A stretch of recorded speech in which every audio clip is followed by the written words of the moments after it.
A gente vem há 2,5 milhões de anos se desenvolvendo como hominídeos e até chegar na pinça, telencéfalo, capacidade de lança, né? E 2,5 milhões de anos de domesticação do fogo. Então, o que proporcionou a gente conseguir matar grandes animais, comer muita proteína, principalmente muita gordura animal, que foi o que desenvolveu o cérebro, vem através do fogo. Então, a gente não precisa de ter dente de carnívoro, porque a gente tem o fogo para começar o processamento do alimento antes de ingerir. Ah, você não tem... Seu canino não é igual ao do leão. Claro que não, eu tenho cérebro.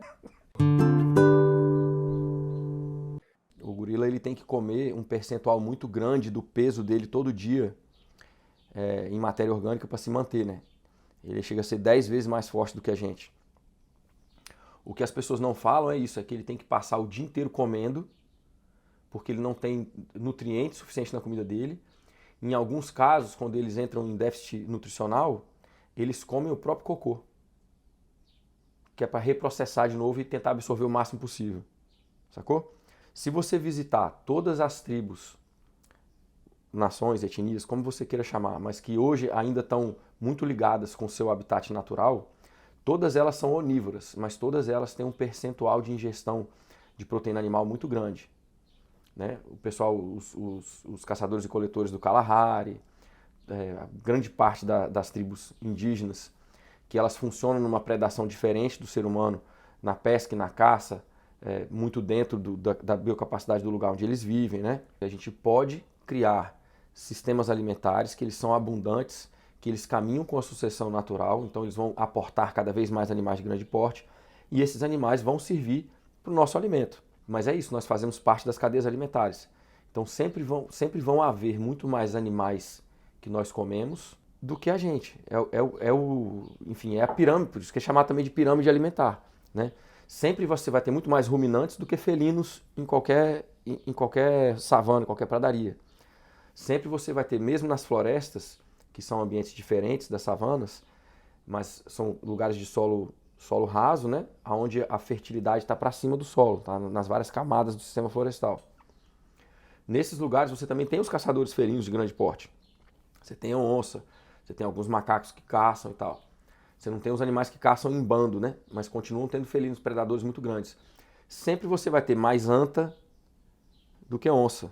Sempre você vai ter mais peixe e ave do que jacaré. A gente faz parte da cadeia trófica. Agora, aquela coisa que eu comento, na natureza a cadeia trófica funciona com ligações de benefício mútuo. Não é só sobre competição. A predação ela serve a longo prazo para equilibrar o sistema. Curiosamente na natureza, esse pulsar é lido pelos animais, eles entendem isso, só a gente que saiu do ciclo. Mesmo a predação no ambiente natural, ela serve de ciclagem de nutriente, que é um dos processos ecossistêmicos. Por exemplo, árvores e gramíneas que mineram oligoelementos e nutrientes num solo mais profundo são ingeridas pelos ruminantes, que por sua vez são ingeridos pelos felinos. Depois as carcaças ficam ali, são ingeridas pelos abutres, pelos urubus, pelas hienas, pelos coiotes, enfim, né? Isso tudo vai se espalhando. Então todo aquele nutriente que estava no solo, ele se transformou em vida, em biologia, em todos esses animais dessa cadeia. E eles distribuem isso tudo de novo. É por isso que as cadeias tróficas são uma das maneiras que a vida combate a entropia, porque a tendência do universo é a desordem, né? E a vida vai reorganizando isso. Então, por exemplo, os decompositores vêm, pegam um elefante e ele vira nutriente no solo. Mas esse solo vai virar gramínea, essa gramínea vai virar outro ruminante, esse ruminante vai alimentar outro felino, esse felino, enfim, vai fazer um cocô em outro lugar, vai fazer um xixi em outro lugar que está mineralizado com aquele nutriente. Os abutres, os urubus e as carcaças vão ser comida de novo, as aves vão comer ali também. Então as pessoas não entendem que por mais que a gente tenha se afastado dessa realidade e mudado para as cidades, nós continuamos fazendo parte das cadeias alimentares. Isso é uma realidade biofísica que a gente não consegue escapar. Então se a gente for produzir, por exemplo, alimento para todo mundo, vamos produzir alimento para todo mundo de maneira agroecológica, sem proteína animal, como é que nós vamos manter os animais que precisam adubar os sistemas? Porque todos os alimentos que nós desenvolvemos ao longo de 10, 11 mil anos de agricultura, eles não são mais selvagens. Eles precisam de um aporte de nutrientes que não tem no ambiente natural. Um tomate, você não vai plantar um tomate no mato, ele vai nascer. Uma maçã, você não vai. A maçã é um parente de uma maçã do mato. O tomate é um parente da mesma coisa, o brócolis, todos os alimentos vegetais domesticados, eles vêm sendo domesticados há milhares de anos, né? Pelo menos 10, 11 mil anos, talvez mais.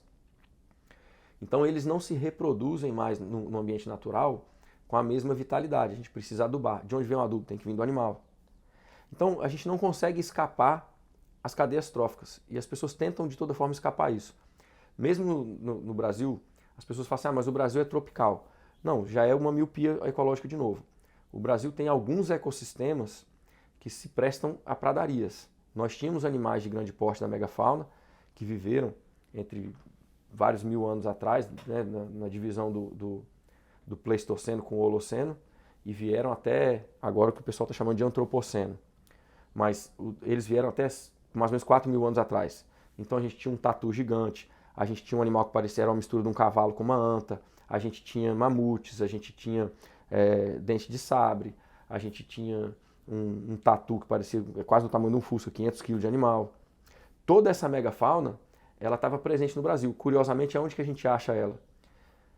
No Cerrado, que é um tipo de savana, na Caatinga, que não é um tipo de savana, é um bioma exclusivamente do Brasil, né?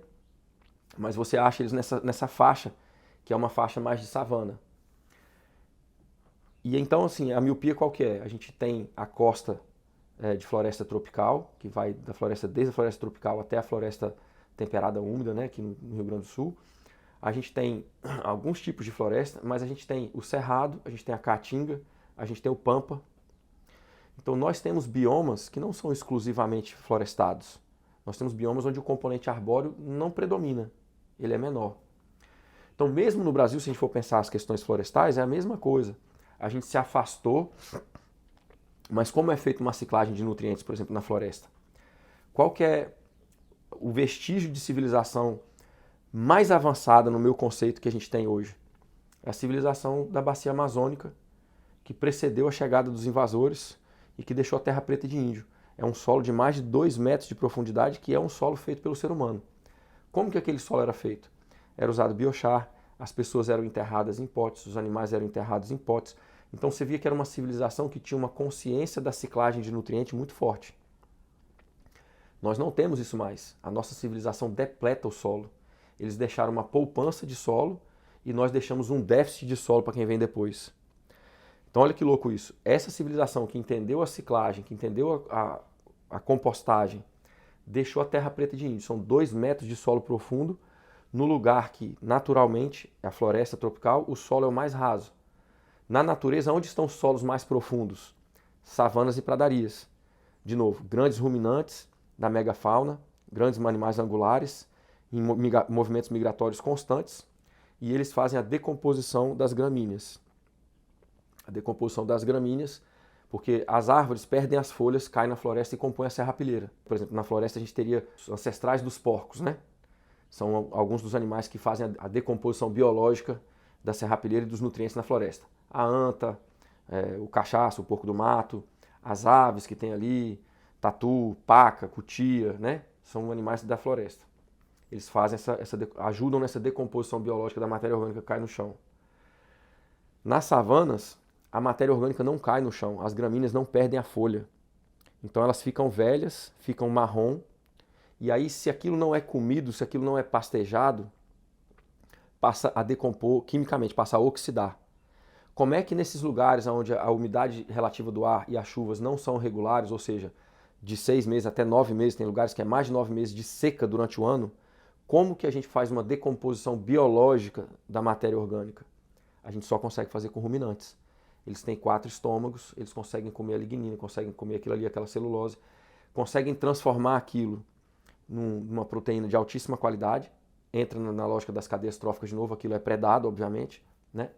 Mas quando você para e pensa, os grandes documentários das savanas, né, por exemplo, nas pradarias americanas, dos búfalos e tal, ou no continente africano, a quantidade de vida é incontável.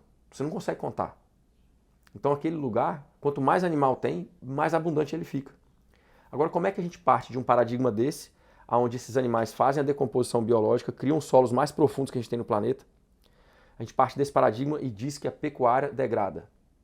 A pecuária não degrada, quem degrada é o ser humano numa lógica de exploração, numa lógica de gestão reducionista. Se a gente tem uma gestão integral que ampara o ecológico, o social e o econômico, os animais podem passar a ser, por exemplo, uma ferramenta. Então, no semiárido, você pode combater a desertificação entendendo esse movimento migratório dos animais e imitando ele. A gente tem o semiárido mais populoso do mundo, uma população muito fragilizada, em risco de fome. Então, a gente pode usar uma pecuária planejada desse jeito para agir ali. Nos lugares onde a gente tem, por exemplo, cidades, ou onde a gente tem ambientes mais florestados, entra na lógica das aves. Tem o livro ela chama Pat Foreman, né? Ela escreveu um livro que chama Galinhas da Cidade.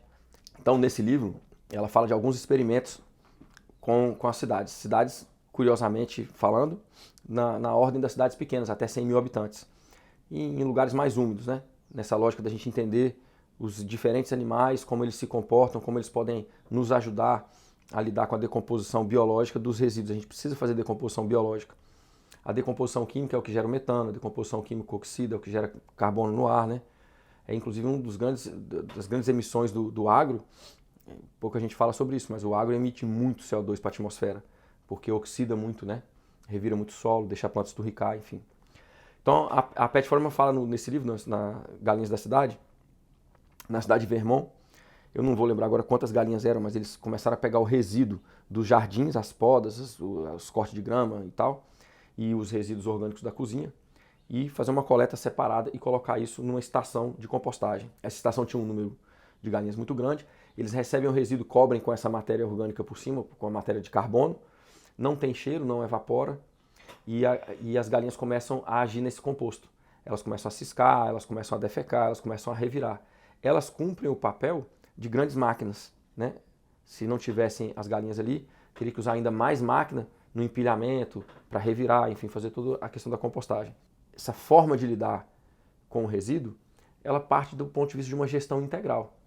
Ela economiza muito nos combustíveis fósseis, ela gera saúde, porque o subproduto da ação das galinhas na compostagem são várias mil dúzias de ovos por ano, então aumenta a segurança alimentar, gera mais uma renda, um ovo saudável. Essas galinhas no final vão virar proteína também, obviamente vão ficando mais velhas, vão ter que ser, né, trocadas. E a gente consegue fazer uma coisa que todo animal faz, que é ciclar o nutriente no ambiente onde ele vive. A gente não faz isso. Então, a diferença entre a nossa ação e a dos outros animais é que eles, ao viver, melhoram o lugar e a gente está degradando. Com uma gestão integrativa, uma gestão proativa, que quer construir um mundo que ele é socialmente seguro, que ele é ecologicamente correto, que ele cria abundância na ecologia ao invés de tirar da poupança ecológica, e que ele pensa numa economia local, numa economia que, de novo, traz segurança para as pessoas e não para investidores, para mercados financeiros de especulação, quando a gente parte do princípio dessa gestão, a gente pode começar a usar os animais. Então, em Vermont, são 10,6 toneladas de resíduos que deixam de produzir metano, que deixam de ir para o aterro e viram comida, em forma de proteína, em forma de ovo, e viram solo de novo, porque esse solo é devolvido para as pessoas que produzem alimentos e é devolvido para o paisagismo, enfim, né? É um produto que volta para ser usado, com bastante carbono, né? Então está fixando carbono no solo. Numa cidade na Bélgica, eles fizeram um programa, treinaram as pessoas se voluntariaram. De novo, uma cidade pequena, entre mais ou menos 10, nessa casa dos 100 mil habitantes. Eles pegaram 2.000 famílias que se inscreveram, deram 6 mil aves, 6 mil galinhas poedeiras, e no primeiro mês, 100 mil quilos a menos de resíduo indo para tratamento, enfim, para o aterro, né? Então a Pat Foreman fala das galinhas, mas a gente tem que falar muito, na verdade, do papel dos animais na construção de um mundo mais seguro. Quando a gente fala de mudanças climáticas, as pessoas se fecham muito porque a mídia usa muito o medo. E o medo é uma ferramenta muito forte de controle. Nós temos como reverter mudanças climáticas. Independente delas serem antropogênicas ou não, o máximo que a gente pode fazer para atuar nessa situação é colocar o máximo possível de carbono no solo, é aumentar o máximo possível a diversidade e a estratificação da camada vegetal, é aumentar o máximo possível o número de animais cada vez maiores, porque a sucessão ecológica funciona assim. Se a gente está trabalhando certo em determinado lugar, aquele lugar vai conseguir aportar cada vez mais animais de grande porte. Então, tem uma cadeia. A gente faz parte dela e a gente pode atuar com uma gestão proativa, uma gestão integral que junta todas as dimensões. E quando a gente pensa isso, faz muito sentido a gente defender os animais na agricultura. Não na agricultura industrial, mas numa agricultura integrada, numa agricultura ecológica, numa agricultura que ela é socialmente justa. Ela pensa na saúde das pessoas, ela pensa na horizontalidade dos sistemas alimentares. Cada vez mais pessoas com acesso ao alimento saudável. Então, de novo, pensar na socialização de sacrifícios como grandes soluções sistêmicas para o que a gente vive hoje, mudança climática, perda de biodiversidade, aumento da desertificação, nós não conseguimos lidar com essas situações sem um êxodo urbano bem planejado. Nós precisamos de mais pessoas no campo, nós precisamos de mais cidades de pequeno porte, com casas soltas, onde a gente tem mais lateralidade, e nós precisamos de usar mais animais da maneira correta dentro da agricultura. Inclusive a definição geral da agricultura inclui a pecuária. Essa separação já é uma separação do agro. E olha que interessante, quando você separa o animal da agricultura, quem produz o grão fica dependente do quê? Dos insumos. Né? Quando você produz tudo junto, você tem um insumo na própria propriedade. Então essa é a questão da gente pensar com integralidade. Inclusive eu vou fazer um convite. Nos dias 17, 18 e 19 de outubro, eu estou de volta com a Bem Viver no Campo, onde eu falo exatamente sobre esse tipo de gestão. Uma gestão que pensa a economia para a autonomia das pessoas, que pensa a agricultura para a autonomia das pessoas, que pensa a ecologia com as pessoas incluídas e não uma separação e partindo do pressuposto que todo ser humano faz mal para a ecologia. Ao contrário, a gente precisa aprender a fazer uma gestão integral, como eu dei vários exemplos aqui, para que nós possamos fazer parte das soluções que a gente quer ver no mundo.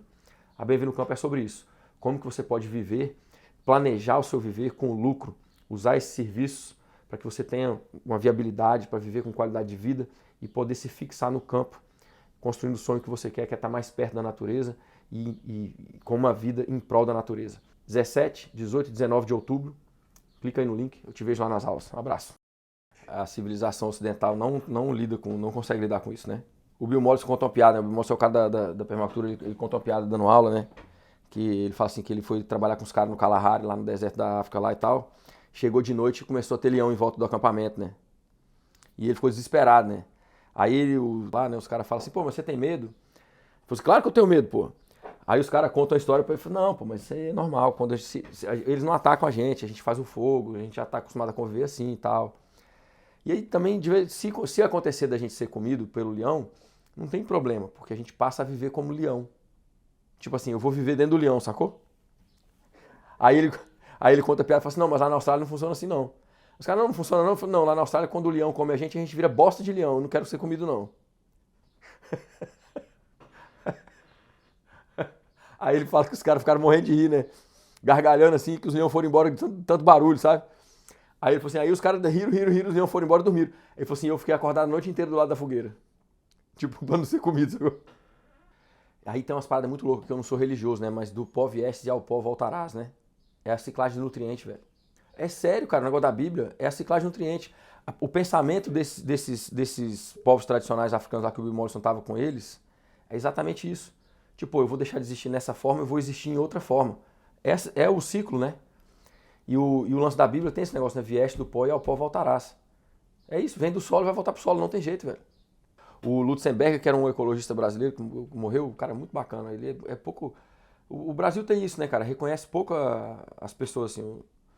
Ele pediu para ser enterrado na terra dele lá e pediu para ser enterrado sem caixão, sem nada. Me enrola num pano branco, me enterra e planta uma árvore em cima. Você tem que ter uma hombridade, né? Você tem que ter uma altivez de conseguir olhar para sua morte e falar assim, cara, vai acabar. Vai acabar, né? Aí, enfim, se você tem crenças, enfim, se você acredita, a fé de cada um, sei lá, né? Para onde que vai a partir daquele ali, ou se não vai para lugar nenhum. No caso dele, ele falou assim, pô, se eu virar a árvore, tá bom. Né? Me enterra e planta uma árvore em cima. Muito legal, velho.